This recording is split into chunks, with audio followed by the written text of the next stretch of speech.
وزارت پیٹرولیم نے موسم سرما میں گیس کے بڑے بحران کا خدشہ ظاہر کر دیا۔ اس سلسلے میں بتایا گیا کہ سردیوں میں طلب و رسد کے تناسب سے گیس لوڈ مینجمنٹ پلان تیار کر لیا گیا۔ ذرائع وزارت پیٹرولیم کے مطابق گزشتہ سال کی نسبت رواں برس گیس بحران میں شدت کا خدشہ ہے۔ موسم سرما میں گیس کی دستیابی اور طلب کیا ہوگی، اس کا تخمینہ لگایا گیا اور اس سلسلے میں LNG کی درآمد کے لیے منصوبہ بندی کر لی گئی۔ ذرائع کا کہنا ہے کہ وزارت کی جانب سے ترجیحات طے کر لی گئی ہیں کہ بحران کے دوران کس سیکٹر کو کتنی گیس فراہم کی جائے گی۔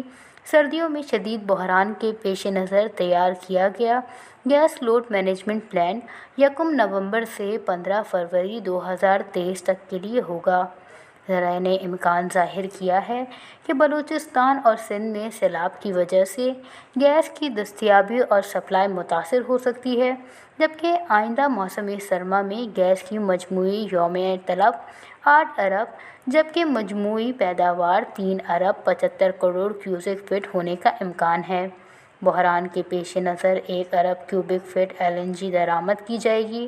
موسم سرما میں گیس کا شارٹ فال 3 ارب 25 کروڑ کیوبک فٹ یومیہ سے زائد ہونے کا امکان ہے۔ اس دوران گھریلو صارفین کو گیس کی دستیابی پہلی ترجیح ہوگی اور انہیں 24 گھنٹوں میں 3 اوقات میں گیس فراہم کی جائے گی۔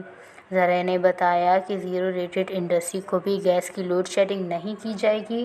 تندور اور اسپتالوں کے لیے گیس کی لوڈ شیڈنگ نہیں ہوگی۔ بجلی کی پیداوار کے لیے گیس کی رسد تیسری بڑی ترجیح ہوگی۔ پاور پلانٹس کو 15% گیس کی کمی کا سامنا ہوگا۔ جنرل انڈسٹری کے لیے گیس کی سپلائی کے اوقات مقرر کیے جائیں گے، جبکہ سیمنٹ کھاد اور CNG انڈسٹری کے لیے گیس کی سپلائی دستیابی سے مشروط ہوگی۔